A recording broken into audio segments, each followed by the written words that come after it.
गुरुदेव और भगवान के स्वभाव में अंतर मिलेगा और प्रभाव में अंतर मिलेगा। एक होते हुए भी प्रभाव में अंतर मिलेगा और स्वभाव में अंतर मिलेगा। प्रभाव, भगवान ने मुंजा टबी में आग लगी तो अपने मुख में आग पी गए, ऐसा नहीं। भगवान करोड़ों वायुओं जैसे महाबलवान हैं, प्रगट में गुरुदेव ऐसे नहीं, क्योंकि कृपा सिंधु भगवान हरि मनुष्य रूप धारण करके गुरु रूप में आए हैं, तो प्रभाव भी उतना ही, एक सीमित असीम प्रभाव वाले होकर भी एक सीमित प्रभाव दिखाना। और स्वभाव भगवान कभी नहीं त्यागते, लेकिन गुरुदेव त्याग कर देंगे। यदि आप उनकी आज्ञा का पालन नहीं करते, आप मनमानी आचरण करते हो, तो आपको अपने से दूर कर देंगे, निकाल देंगे। और यदि फिर भी आप गुरु निष्ठा को धारण करें, तो गुरुदेव आपका परम कल्याण करके ही छोड़ेंगे।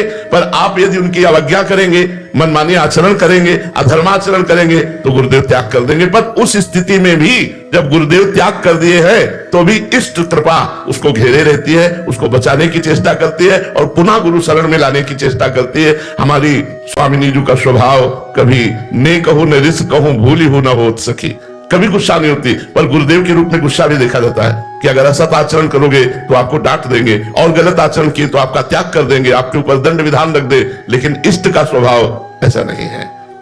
सहज स्वभाव पर्यो नवल किशोरी जी को मृदुता, दयालुता, कृपालुता की राशि है। अभेद होते हुए भी अंतर है। गुरु एक प्रगट में जब मनुष्य शरीर में आते हैं तो सीमित बल वाले होते हैं, वही असीम बल वाले भगवान ही गुरुदेव के रूप में आए हैं, बस सीमित एक बल। और स्वभाव गुरुदेव का जो इष्ट का, वो एक ही होते हुए भी अंतर पाया जाएगा। विमुख भये निमिषौ न अकृपा, जब चितये तब वैसे इष्ट का स्वभाव। लेकिन गुरु अगर आपको दंड दे दिया और आपको निष्कासित कर दिया, तो आंख भी नहीं देंगे, दृष्टि भी नहीं देंगे। आप सुधार करो अपना, क्योंकि वो सुधारने के लिए आए हैं, इसलिए दंड विधान भी करेंगे। पर गुरु जब कोई हृदय से मान लेता है किसी संत को, तो चाहे जितना वो पतित हो जाए, जब तक उसका उद्धार नहीं होता तब तक वो चैन नहीं लेते। चाहे जन्म भले लेना पड़े, लेकिन वो शिष्य का परम कल्याण कर देते हैं। पर शिष्य का त्याग करते हुए देखा गया, शिष्य को शासन में लेते हुए देखा गया, दंड विधान करते हुए देखा गया। पर अगर शिष्य शरणागत बना रहे, भाव पुष्ट रहे, तो उसका काम बन जाए। पूज्यपाद उड़िया बाबा की शरीर सेवा में एक शिष्य रहते थे, तो कोई अपराध बन गया, तो बाबा ने पूछा आपसे अपराध बन गया? तो उन्होंने कहा जी महाराज जी। तो कहा 3 वर्ष तक हमें मुंह मत दिखाना, हमारे सामने 3 वर्ष तक मत आना, जाओ।